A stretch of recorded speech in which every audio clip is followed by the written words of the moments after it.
So today we're gonna be talking about Ted Bundy and his serial killing spree and how they use forensic science to capture Ted Bundy. Ted Bundy was born on November 24th, 1946 in Burlington, Vermont. As a teenager, he seemed like a normal young man. Nothing about him stood out in the way that suggested that he would eventually become a murderer. That all changed on February 1st, 1974, when he committed his first known murder. Between 1974 and 1978, Bundy killed around 30 women, many of whom he also sexually assaulted.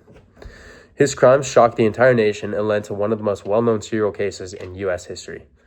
Bundy's behavior can be explained through several criminological theories. One of these is social learning theory, which suggests that people learn their behavior by observing and copying others. It's possible that Bundy learned manipulation and violence through his environment and upbringing. Another explanation is social process theory, which focuses on the moral development and social relationships.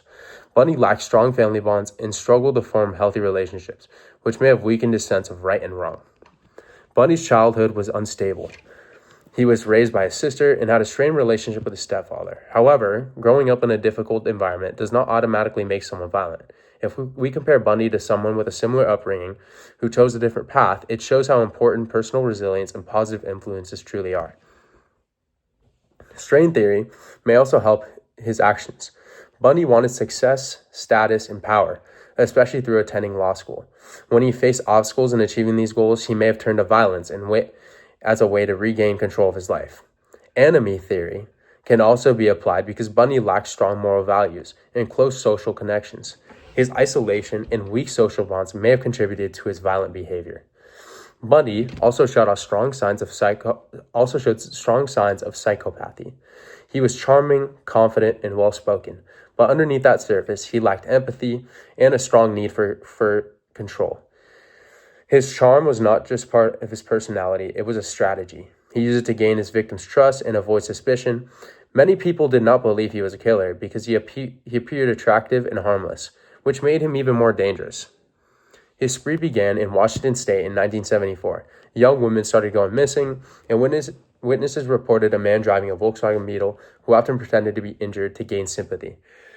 As similar crimes appeared in other states like Oregon, Utah, Colorado, and Florida, police realized they were dealing with a serial killer. This led to a multi-state investigation involving both local law enforcement and the FBI. Bundy eventually became one of the most wanted men in the country. Even after being arrested, Bundy managed to escape custody, not only once, but twice. After escaping jail in Colorado, he fled to Florida. On January 15, 1978, he broke into the Chi Omega sorority house at Florida State University.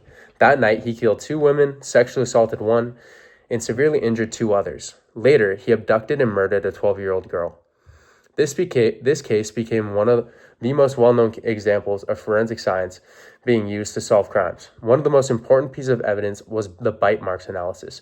And when Ted Bundy would kill, he would often leave bite marks on his victims. And so investigators compared the bite wounds on the victims to Bundy's teeth. And that match helped confirm his guilt. Bundy was finally captured in Pensacola, Florida, after being pulled over during a traffic stop in a stolen Volkswagen Beetle. Police found stolen credit cards, fake IDs, and other evidence that connected him to multiple murders. In 1979, he was found guilty of the Chi Omega murders and sentenced to death. After years on death row and several failed appeals, he was executed in the electric chair on January 24th, 1989. Ted Bundy's case shows how manipulation, lack of empathy, and obsession with control can lead to extreme violence. It also highlights how important cooperation between local police, the FBI, and forensic sciences when tracking down dangerous criminals. To this day, his case remains one of the most disturbing and important examples of serial crime in American history.